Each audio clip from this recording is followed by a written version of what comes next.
I could see myself, I'm not going to do it, but I could see myself doing another cut where I take out those things and lop off that epilogue. Yeah, like the first 2 or 3 segments of the epilogue, keep that and the rest get gone. The Martin Thomas lean cut. Yes.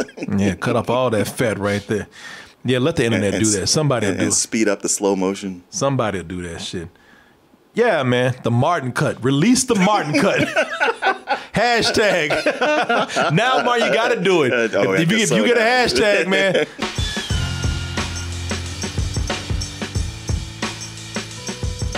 Something that I am even somewhat shamefully willing to admit these days is that, and I can't hide it, I can't try to flip-flop, I can't try to backpedal, the evidence is out there.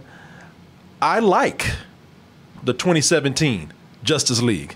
What are your superpowers again? I'm rich. Corey, what the hell is wrong with you? Now you gotta keep, I was, when I saw this, and I can't lie to you, now, maybe I would, maybe I wouldn't try to flip-flop on this. Maybe I would be that dude like, yeah, man, that was some bullshit, wasn't it? If you couldn't find the review. But not only is the review out there, but it's kind of memorable because if you don't remember the actual rating or the review, you probably remember me dressed up like Indian Superman, right? I admit it's terrible. It is a terrible movie. I know that. It's not a good movie. It's a bad movie. But like you, I was favorable towards it because I was like, well, it didn't make me annoyed and angry like Batman v Superman or Man of Steel. From Man of Steel to when Batman took Superman to court, Batman v Superman, when they sued each other, you know, things got really serious. But this right here, I tell you why I like it, because I love superheroes so much. I love when they just go out there and start doing goofy beat 'em ups, and that's what this was. I said this in our review. It took me back to the day when I would watch Saturday morning cartoons, especially of the Justice League back when, y'all know them, or maybe you don't, maybe you're a little bit too young to know this. Before they were Justice League, they were the Super Friends. Super Friends. Batman and Robin. You know, they did the whole roll call. But I was looking at this earlier. It's like, I was like, what is Wonder Woman so mad about? She's scowling. You know, that was the thing with that Wonder Woman. This version of Wonder Woman, she had such a deep masculine voice, and she was always scowling. She's always scowling. She always sounded like she was yelling at you. Shit, they must have been sexually harassing her. I hate all these motherfuckers. Superman got one more time to touch my ass. He ain't no Boy Scout.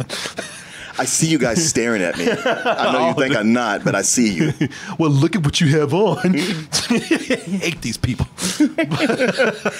These are my Amazonian traditional garb. I don't know what your problem is. You know, I can see your nutsack right now. So now that we got this true vision of the director, Zack Snyder, how do I prefer my Justice League? Do I prefer my Justice League stupid? Or can my little Justice League grow up and actually start acting mature? You know, does that make it any better right here? When my little Justice League start acting like an adult, is it a better movie? Because we know how it was when it was acting kind of serious before. Yeah. Can it do that? It looks like it certainly has, but can it? We need to see if it had grown past its angsty phase. Exactly. Yeah. Exactly. You know, we had that teenage phase. Are you a man now? You ready to get out there in the world? You settle down. You know, start combing your hair and get out of your hoodie. You gonna get a job? So, most of all, now that it's grown up, can it be any good? This true vision of Zack Snyder right here. Let's go ahead and take a look at the trailer. This world is divided. No protectors here. When I saw that, I really did think, I said, damn, this fool did he actually find a way to put 300 in this shit? Come on, man. It's a multiverse. Oh, that would have been hilarious if it really was Gerard Butler. They go to greased up man land. Sure. And next you got the girls in schoolgirl outfits, swinging swords. Yeah, like this fool did he go to Sparta? And owls. Did a motherfucker zombies. Did a big old greasy dude just kick Batman and say, "You in Sparta, bitch"? Ah! Is now.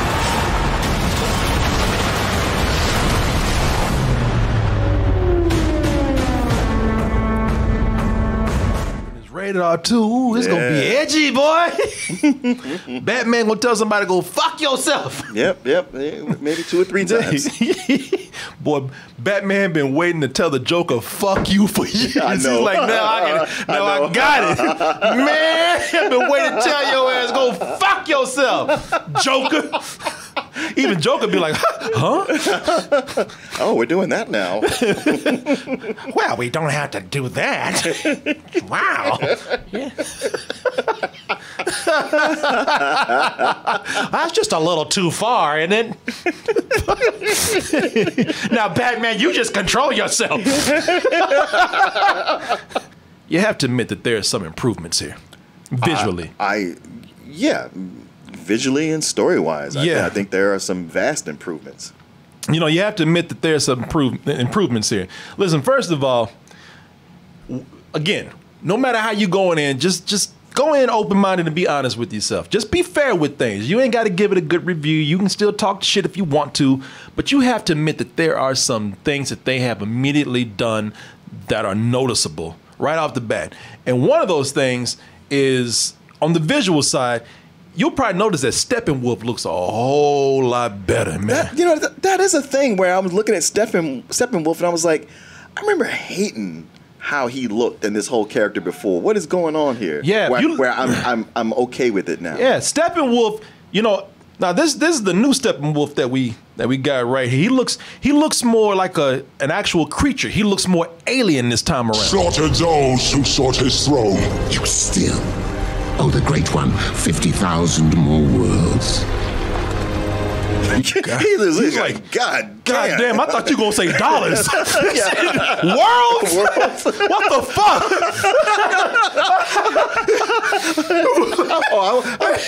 Man, you got to send that to me. I want that for a screensaver. God damn. Compared to that old Steppenwolf that we got? Okay. Man, that dude look like somebody at cosplay at Comic-Con right now. He does. And granted, Steppenwolf in the comics is just a normal human-looking dude who wears a hat that looks like that. So I get it. But yeah, that's what it was. Because in that first cut, that first original, I was like, this guy seems like a bitch. I don't know why. I don't really feel that much menace from him. Yeah, he looked like he crawled out of a PS3 game or some shit. Like he's been on doing Final Fantasy cosplay or something. It's like, really? You need the entire Justice League for this guy? Yeah. Now, I will tell you this much. If you don't like Snyder's style, if you don't like Zack Snyder's style, that's a personal problem with him. And you're just not going to get over it. That's it. I mean, I'm not even saying that that's something I'm blaming you for or faulting anybody for. I'm not pointing fingers. If you're one of those people who are like, I don't like his style, including, if you're one of those people talking about, man, he just sucking all the color out of everything. I mean, he just sucking color like a dick. He just seeping it all out. Then you're not going to like this. And they let you know from the beginning. They say, hey, look, if you're one of those people who talk about the colors with this, the muted palette. The muted palette right here, they let you know from the beginning, before they put on the Justice League, before the movie starts, they drain the color out the Warner Brothers logo. You see that? Yeah. Ain't no yellow up in there at all. I did not change this. Right. I did not manipulate this image. They sucked all the yellow and blue out of this right here. So that's before. So if you coming in, if you're coming in here expecting a rainbow, no, fuck on out of here, because you ain't getting that here. Go watch the Animaniacs. I will say that his style it was a problem for me in other ways. There's a way that was a problem for me where I was like, what can I do to get you to stop doing that? People. Because this movie might not even be 4 hours. This might be a 1 hour short film. If this man would stop insisting on being slow. If he would just stop with the slow-mo, we could speed this up along. And what bugged me with this is that, you know, I still think he overuses the slow-mo. But it's not just slow-mo, people. They're slowing things down and making music videos here. That scene, people, there are a lot of not slow-mo scenes, but music videos in here. That scene where the Flash goes out and saves that girl, I forgot the actress's name. Kiersey Clemons. Yeah, Kiersey Clemons. Yeah, when he saves her, man, that's not an action sequence. That is a visual for a song. And the whole time that he's singing that girl, and it's not just a song, it's the song that you hate when it goes with slow motion. That one woman back there, you know, it's like, listen, we don't need to look at this chick that long. Right. Speed this shit up. The Flash, Barry Allen, Ezra Miller, whatever, he gets his music video. Not scene, but music video. Aquaman gets a video. And it's and it's where, you know, we get like 2 or 3 minutes of him walking to water, not swimming, but walking. When you have a dude named Aquaman, we don't need to spend 2 minutes of him walking. At least show us him swimming and doing dolphin shit. Yeah. And furthermore, it's not just him just walking to the water, but he gets there and starts taking that shirt off, and well, that's for the ladies. And that's for the ladies, and they drag that shit out. It's like he's just about to dive into a sea of cologne. Obsession. By Calvin Klein. This fool taking his time taking that shirt off. Yeah. Raining, and the fool walked to water. And when he gets in that water, the shit cuts. And I don't know if it's here, because maybe he gets another one where the song that's playing in the background is something about being a king. I was like, come on, man. Yeah, even here, when that fool, again, a man called Aquaman is walking to water. And while he's doing that, we hear, like, if y'all don't hear the fuck off, even you're like, 4 hours, really? Can we? People, this could at least be 3 hours. You know, I'll give a movie 3, but we don't. If you making a cut that is 4 hours long, your edit needs to be there to kick you right in the back of the head and say, hurry this shit up. Well, plus the big thing is you use slow motion to show when something is really important or to emphasize it. But when you do it all the time, then nothing's important. Then nothing. Even Lois Lane gets a music video. Yeah. It's like, you ain't even got no superpowers. Why the fuck are you getting a slow-mo scene? You're barely in this movie. You're not even a hero. You're barely in the movie. I mean, if you're fucking Superman, then I guess you're a hero or somebody, but you don't need a music video for that. No. A sesame seed gets a slow-mo scene. Yeah, people. That shit that you find on the top of your hamburger buns, they get a scene. Now, it's not as long as the others, but they stop. They stop to let a sesame seed just slowly just twirl up to the camera. They spend so much time on that sesame seed. I thought that goddamn seed was gonna be wearing a cape by the end of this movie and fight next to Superman and Batman. I thought he was an important part. I thought that seed was an important part of the story. I was like, why are we focusing on this seed right here? Yeah. Am I lying? No, you're not lying. You're not lying. It's trying to make something out of something insignificant in a scene that I thought was pretty terrible to begin with. The scene was bad to begin with. I hate scenes when there's a wreck coming and the wreck is coming because somebody dropped something on the floor and they'll spend the whole scene, if I can only, and the whole time, you know, that's what it's leading up to. Well, I'm like, an 18-wheeler barreling down a narrow street in the middle of town. What's the equivalent of Chicago or something? Yeah, in the middle of town, and the guy's eating a burger and not paying attention to the road. I'm like, everything is wrong with what I'm looking at right here. Somebody said dark seed. The exposition in this, it feels like the movie stops twice. The movie stops once for Wonder Woman to give the whole history of these things called mother boxes. Now, if you don't remember the movie, Steppenwolf was the villain, not Darkseid. Right. But Steppenwolf was coming down to get these things called mother boxes, and the mother boxes they're like the stones and Infinity Stones. I mean, even down to the fact that the Nazis were the first ones to discover these. I was like, man, all right now. It's like, man, we done this shit. We done this already. Yeah. So we done it. Just because y'all got cubes, these still goddamn stones here. The Nazis found them. They're gonna open up a portal so a bigger dude could be on his way. You know, that dude is Darkseid with his grill. Darkseid got a grill, man. Look at he must have hung out with the Joker in there. But yeah, he's they're just finding these things, these objects to open up portals for bigger villains to come through. That's all it is. Living computers, and if the three of them get together, they change matter. This matter will open up portals, and then Darkseid will come, and then we really fucked in, and we really got to get together and fight. So that's basically what it is. You've seen it all before, nothing special. But the exposition here, we got one scene that stops for Wonder Woman to explain the mother boxes, for her to explain. And we need that. You know what? I'll say that. It could be a pro or a con for some people, because you got that, and also you got a scene that stops where we got Cyborg who comes and he stops the show to explain not the mother boxes, but my one specific mother box, and also give you my origin story to the rest of the crew right here, in case y'all don't know me, because they didn't give me shit to do in the last movie.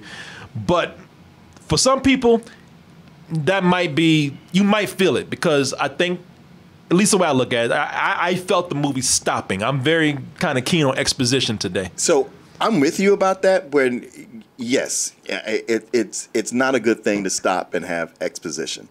However, in a 4-hour movie with all that's going on, okay, definitely needed the first time, and even the second time, I was like, I'm gonna let this pass, because you kind of need a refresher. You've been here for a while. Yeah, you forget. The alternative is you going, I'm sorry, what are we doing here? Well, that's the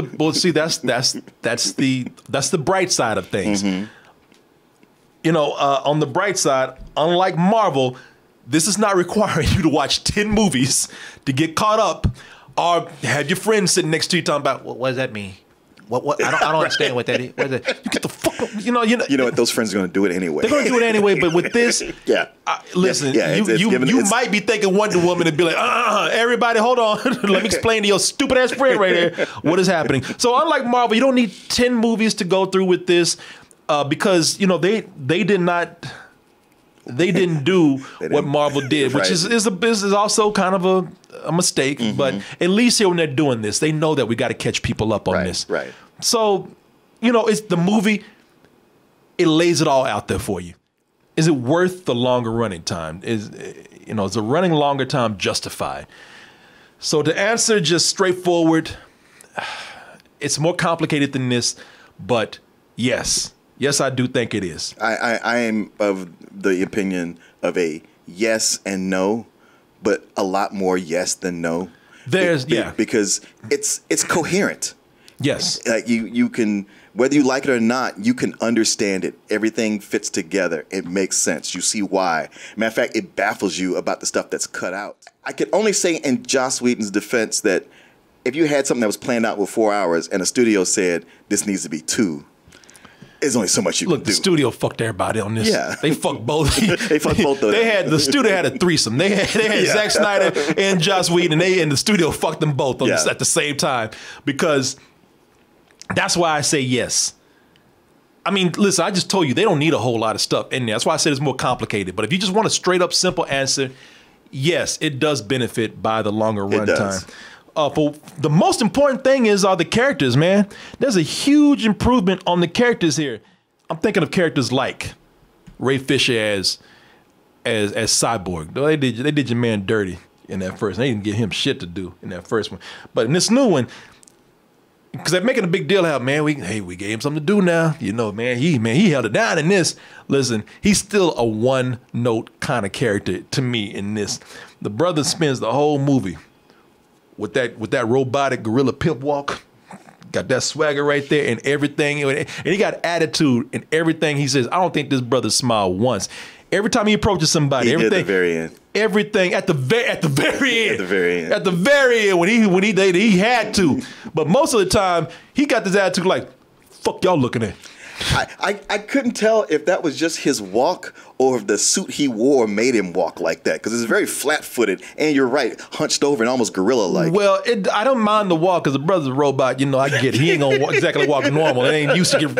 It's hard to get used to like having all this shit on you, all this electronic shit on you trying to walk. It's all up in your electronic ass and everything. I get it. So I got the walk, but he almost like he adopted the attitude to go with it.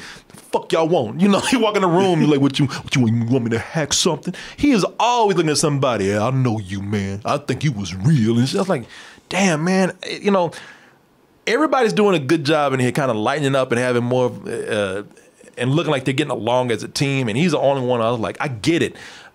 I get it, man. You suffering right now, but goddamn, do something besides this one thing right here. But at the same time, I mean, I was saying in his defense of all of them, isn't he the one you would at least want to trade places with? Oh, he's the one that was like, I'm fucked. Everybody was kind of like, cool, I got powers. He's the one like, man, kill me, please. Just, is there an off switch on this shit so we'll find it and kill my ass? No, I got it. That's the thing, man. He's got everything he wants to do. Like he's got. I get it. He has everything going against him. He's the character that did not want this. He's the character that like is suffering the most. He's the one that has the most loss. But you know, I will tell you at the same time, at least he wasn't popping up in the rest of Justice League like like the last movie where he was popping up behind everybody. And everybody was like, who the fuck is this? Yeah, exactly, and including the audience. Yeah. Oh, this guy's still here? Yeah. you know, he wasn't popping up like that. At least he has something to do. And I will tell you this much. He is the emotional arc of the film. Ezra Miller as the Flash, Barry Allen again, you know, whatever you want to call him. He starts out annoying as he is in the first film, but for me that didn't last long. Same here. You know, because you know why? Because again, he started interacting with everybody else, and it wasn't him just trying to force him as the comedy relief. He actually had moments where he wasn't cracking jokes. Yes. There's a moment between him and Aquaman where they're talking about a certain person and talking about a certain thing, and they're talking about each other, and no jokes are being cracked. He's just sitting back, you know, and he's actually trying to be cool because he feels like this dude's gonna beat the shit out of me in a little while. Jason Momoa was the most real person in all of this. His reactions, the way he interacted with everybody, and yeah, anytime it was the two of them together, those were some of the best character moments. Jason Momoa and Ezra Miller, they have a few scenes together. They're actually really good. They have some funny moments together, and they have some moments where they're serious. And I was like, you know, this is what the movie needs, because that's what makes the rest of the characters work in this. I hear you saying like you were kind of cringing at their introductions. Well, because that first scene with the Flash when he's trying to get the job and that whole Sesame Seed thing and the music video, I was like, yeah, exactly. This is awful, and it made me worry. But everything after that, I was like, wow. As much as I was so annoyed and hated this character the first time, I'm really digging him. Yeah. And even there's scenes where what they do, how they display his powers. I was like, this is a different way to do the Flash, and it's cool. I like it. Yeah. I know you said you didn't like Wonder Woman's intro, but I did. Are you talking about the museum and the kids? Yeah. I like that. It's cheesy, but I mean, they really just, for me, they sold her as a badass, man. I like that. Oh, yeah. No, it makes her a badass. It's just some of the stuff she was doing, and there was something in particular about it. I don't want to say because I don't want to spoil it. But yeah, it was just something in particular that happened. So I was just like, to me, if anything, this is goofy. Yeah, no, it's goofy. And to me, it was just typical superhero stuff. But I like sometimes that can be pretty cool. As long as you show me the powers that the superheroes can do and the badass things they can do, and they're knocking the fuck out of some villains. Yeah. I'm down with that, man. Yeah. You know, so I didn't mind the intros of these characters. The one I probably was annoyed by the most was the Flash because of everything you said. Yeah. The first movie was just like I said, if at its best, it was just a fun superhero beat 'em up. You might as well just be button mashing on a video game. Yeah, or get your action figures out and go bang. Yeah, exactly, man. But this one actually shows them working as a team. Yeah. They emphasize teamwork. They emphasize, and they don't do it just by fighting. Look, there's some long ass fight scenes in him. I will even argue that maybe some are too long. Sure. But they have moments where they sit back. They form strategy. They talk to each other. They have small moments where they're just hanging. And it's like, man, okay, look, if this is what it took, if this is what 4 hours took to put this in here, cool, fine. Yeah. It still don't need to be for 4 hours, but I'm fine with this. Yeah. This is great. And that length of time actually helped develop these characters way more than they could have before, man. And I really appreciated that. I felt like I got to know them this time. Yeah. And when they do have to fight, the message of working together comes across way better than it did in that last cut. You know what, this told me that, man, some of the stuff that's working here, that I thought that maybe, I didn't know for sure, but I thought, maybe Joss Whedon is the one that's behind this. Nah, man, a lot of the stuff, most of the stuff that I loved was from Zack Snyder. Yeah. There's things that I remember looking at in the first movie where I said, man, why is everybody just like completely shitting on this film and not talking about some of the good things that they did? Because I still would defend the movie on the action, and a lot of that stuff came from Zack Snyder. Like, I still think that the Amazon scene, the Amazon fighting Steppenwolf scene, I still think that that's cool, man. But this is the original one right here, and I thought it was cool in the original. They do that here, and they do it better. I mean, they of course you have the new Steppenwolf in there. They really amp up the action to be a little more violent, but that's still something I think held up in the first movie and is better here. Man, that Superman scene, that's the one that still gets me. I know. It got me again too, because there's just so many moments of him glaring at people, and you going like, "Oh, you guys are fucked." Oh yeah. It seemed like the only one who really took it in was the Flash, because he had so many moments where he's moving fast enough where he can see it. And he's just like, "Oh yeah, I'm done." This scene is great. And again, this is Zack Snyder, because I told you, Zack Snyder took all of Joss Whedon stuff out of there. So I didn't know who was Joss Whedon and who was Zack Snyder. I thought so to be honest with you, I thought some of the humorous stuff in here was Joss Whedon. Me too. A lot of that stuff was actually Zack Snyder. Yeah. There are so many moments where in this Superman, I love the Superman fight, man. This is one of the things that really sold me on the first movie. I love because Superman wakes up and he's like, you know what? I don't know who the fuck y'all are, but I know who the fuck I am, and I can whoop all y'all right now. There's so many. He gives y'all. You mean kill? He says, I don't know who the fuck y'all are, but I might not even know who I fully am, but I know what I got. Kal-El, remember who you are. Oh, I remember. Tell me who you are. Like, bitch, I know who I am. You better recognize. Shit, you don't know me. He's like, I know him, but you don't know who I am. Don't be using my real name. Bitch, I see you. Like, just because I got a handful of heroes don't mean I'm not gonna whoop your ass too. I'm saving the best for last, and that's you. Man. That is a scary look. Oh, that scene, that's the one that hooked me in the first movie, and it's almost, I would dare say that they didn't even really touch it that much in this version. Right. Yeah, it seemed like it was almost the same. Also, I noticed with this, the Flash with the first one, he's like, well, I don't really do anything. I just kind of move things around. No, he's actually proactive here. Yeah, that's true. In the fight. I really do have a lot of respect for what Zack Snyder's doing here, and I think that there's a lot of things that are just limited by. There's a lot of things limited by. First of all, I talked about the exposition in the movie. The exposition in this movie, that's not really on even Zack Snyder. That's a studio problem, because the studios tried to do in one movie what Marvel did in 10 years. Sure. So for them trying to cram a lot in one movie, that's the studio business strategy that's messing this up. Yeah.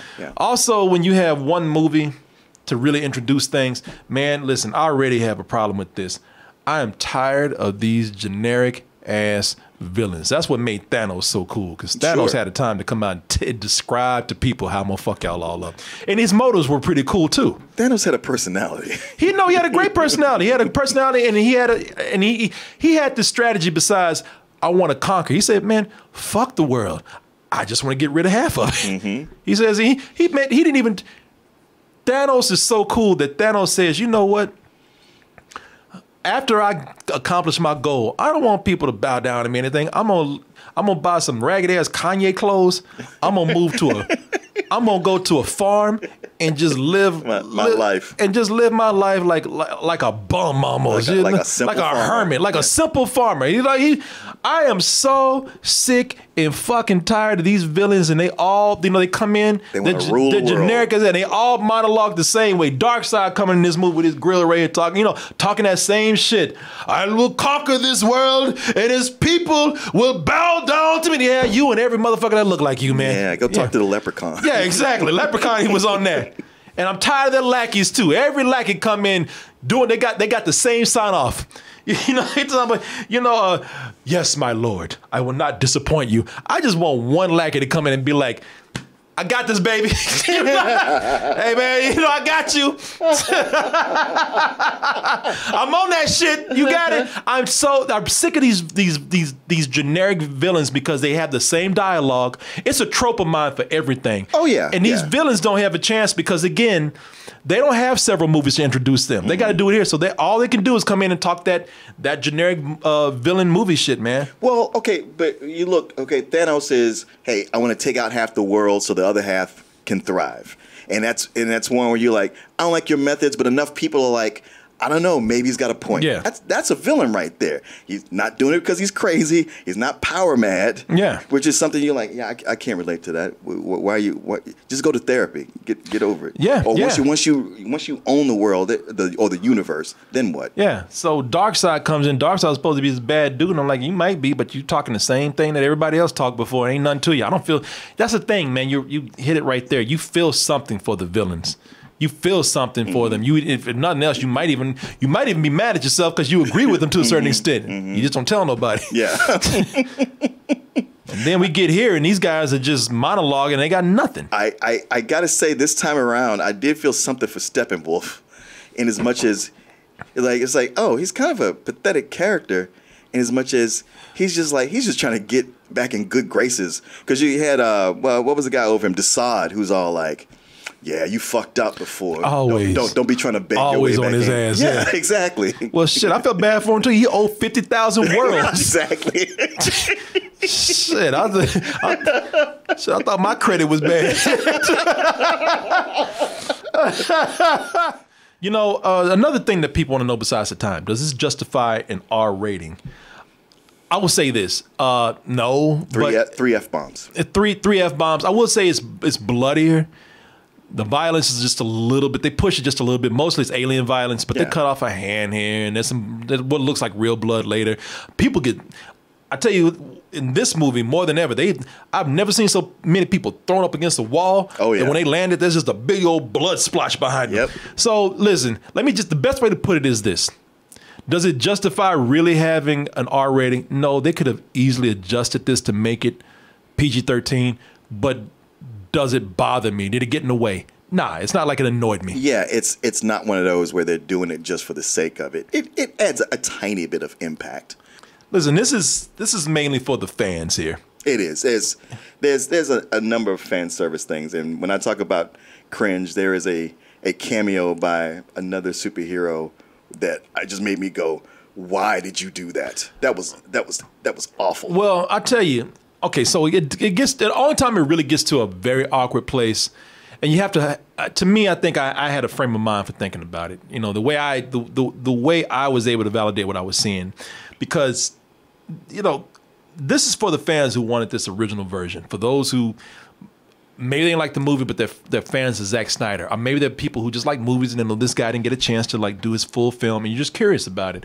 Or maybe you just like the DC universe no matter what, whatever. This is for you, those people who really want to see this.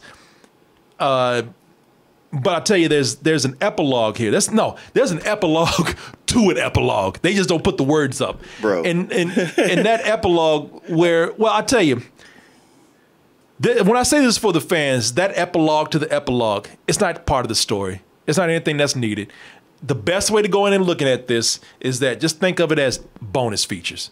It's for people who, again, wanted to see the ideas that Zack Snyder has, and he put them down visually because they don't really serve the story, but they're interesting. Like they introduced a hero that you said, and it's just cool to see what he would look like if they did it. I'm finding this mostly enjoyable, and I don't have I'm not bored, and I saw people say it had pacing problems. Like, not really, because for the 4 hours, I was in it to win it. I would tell you, yeah, that 4 hours, listen, the pacing is actually pretty cool in here. It didn't feel like 4 hours when I was watching it. But it does beat Return of the King for the most endings. There's about 18 endings on this. It's like, God damn, and because so many times I was like, okay, well, it's over. Oh no, wait, this has to happen. All right, fine, okay. The big pose, we're done. Nope, epilogue. 12 more endings. Shit. And at least Return of the King had endings that lent itself to these. Like I tell you, these are just bonus features. It's just like look at what ideas I had, and they gave me money to film it. Yeah. That shit, because I'm teeing up sequels that are never going to happen. I was going to say, listen, that shit's never going to happen. All right, it's just fun. It's just almost like, what if? Yeah. Hey, isn't this cool right here? What I was thinking. You know, it's almost like getting paid millions of dollars for your thoughts. Yeah. Hey man, what if you had millions of dollars to film all your what ifs? Hey, where's the rest of that comic book you're supposed to give us? Well, here's my sketchbook. Take that instead. Yeah. Somebody wants to know. Look, overall, is it better? I shouldn't eat this chair right now. And I'm eating it. I thought you were gonna talk some more. This chair is good too. I don't want to swallow too fast because the chair is good. Get it stuck in your throat. Shit is expensive. You want to savor it. Goddamn $2 a chair in there. You know, I want to savor it, man. But is it a better film? Yes. Yes, indeed. Yeah, I think it's miles better. It is. It is so much better. I expected it to be a little bit better, and I would say it's a whole lot better. No, man, this is so much better than what they did first. It's so much more of a cohesive film. And it only benefits from being an extended cut. Mm-hmm. I say you could take an hour out of this probably and be fine. 3 hours I would give it. 4 hours, not really necessary, except for the people who are really curious and just want more. If you're that person that's just such a DC fan or you want all of this, and fine, it's not gonna hurt too much. Because like I said, I watched 4 hours of it. I didn't feel like, oh fuck, when is this going to end? Yeah. Now maybe it's because I just saw 13 hours of Iron Fist. You know. No. I was right there with you. Now I will say we got to break number 2, chapter 2. Yeah. And I was like, all right, well, it's probably 4 chapters, a chapter an hour. And I looked and realized that those 2 chapters only took about an hour. I was like, oh no. Yeah. I would dare say, somebody asked me, what about the Joker in this? I would dare say that, man, this is just sad. We live in a society, Batman. Now, I'm going to tell you, the reason why this is sad, because I don't know what it would have been like in a complete movie, but man, they fucked this dude. They could have, like, is this a better Joker than what they had? It's really hard to tell, but yes, it is better than Cholo Joker. Sure. I don't know. Yeah, no, Marilyn Manson Joker is much better than Cholo Joker. Probably less rapey, too. Yeah, exactly. A one-night stand Joker. He looked like a chick that had a one-night stand and had her lipstick all messed up. With Jared Leto's Joker, he went and had his tattoos removed. He ain't got that grill anymore, but he still got some things where he talks like this every now and then, and he has a and if you don't like that, then you know that's not going to be your Joker. But I would love to see what he had done with this in a better movie. I was kind of in that. This is way better than what we had. I'm still not sold on it. Yeah, I would. No, where I am is you're not giving me enough to see. True. This really is just a cameo from the Joker, and it's an interesting idea what they do with it. I would have to see a whole movie to see if this would be better. But look, it ain't. I'll tell you right now, at least they had something for him to do, so that makes it definitely much better than what they did with Cholo Joker, who would just come in every now and then with a loud ass suit and just try to talk black and shit. Yeah, and stroll around. Yeah. Overall, man, I mean. I know that they were. Oh, that's another thing. What made this so much better? Well, okay, so I talked about all the stuff that they put in there that Joss Whedon did and Zack Snyder. We're trying to figure out what he did. I'm telling you right now, most of the stuff that was cool in there was Zack Snyder, because they make it very clear some of the worst things in the movie that were Joss Whedon's.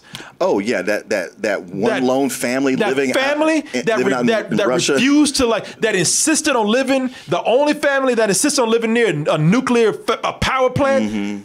That one family in this whole ass town. That y'all remember that from the first movie. It's okay. Hold on.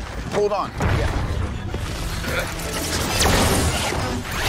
I'm like, why are you trying to save them, man? They already got radiation poisoning. Exactly. They're dead. Yeah, they're going to die of cancer in the next week. Hell yeah, everybody left except that dumbasses. Mm-hmm. That goddamn Sanford and Son truck they got. Yeah. You know, they and yes, and the Flash is relegated to just pushing a truck rather than helping in the fight. Exactly. That is gone.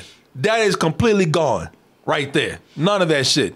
So when they say when Zack Snyder says I came in and got rid of everything that Joss Whedon did, Joss Whedon was the one that put these, well, I don't know, the studio probably did it. But anyway, on his watch, this stupid ass nuclear family right here, they were the ones that were put in there for that cut. They're completely gone here. They're not, you might not, you know, if you haven't seen the movie in a while, you probably won't even remember that they were there. Because they had no, I remembered. Because once they got there, I was the whole time thinking like, please don't have that in there. I hope you took this out. They made clear that this was a nuclear reactor that was getting people sick or was faulty and everybody moved. But in the first movie, everybody moved except these dumb fucks right here. Right. But all things considered, good job. You know, I could see myself, I'm not going to do it, but I could see myself doing another cut where I take out those things and lop off that epilogue. Yeah, like the first 2 or 3 segments of the epilogue, keep that and the rest get gone. The Martin Thomas lean cut. Yes. Yeah, cut off all that fat right there. Yeah, let the internet do that. Somebody will do it. And speed up the slow motion. Somebody will do that shit. Yeah, man, the Martin cut. Release the Martin cut. Hashtag. Now, Martin, you got to do it. If you get a hashtag, man. For me, I'll go as far as to say that this is a matinee. I did enjoy this. I'd be lying to tell you. I thought I was going to sit down and watch a 4-hour cut and not be bored in some parts. I was not bored. I just looked at some parts and said, just don't do this. Yeah. But it moved well for 4 hours, man. It did, so that just tells me that he really did have a vision ahead of time. Yeah. So yeah, it's a matinee for me, man. Yeah, it's more of a low matinee for me, but still, it's not one, because I thought I'd come in here and go like, well, it's streaming, so that's the perfect place for it. But I was like, you know what? In a theater, broke it into 2 parts. Yeah, it's a low matinee. Oh, you know what I'm gonna do? I'm gonna come over here and much better movie this time around. No, it is. I enjoyed it. I did. I really did. And that is why they have Chris Herman up in here. Oh yeah. I can't wait to hear the Chris Herman report. You guys really like that, huh? He does that shit too. He really does that. You know, man, look, I love Chris Herman. I'm not even talking bad about him, but that motherfucker be condescending as fuck sometimes. Because he does this shit. You like that, huh? Really? Oh, okay. All right. He ain't gonna like this. You know he's not gonna like this.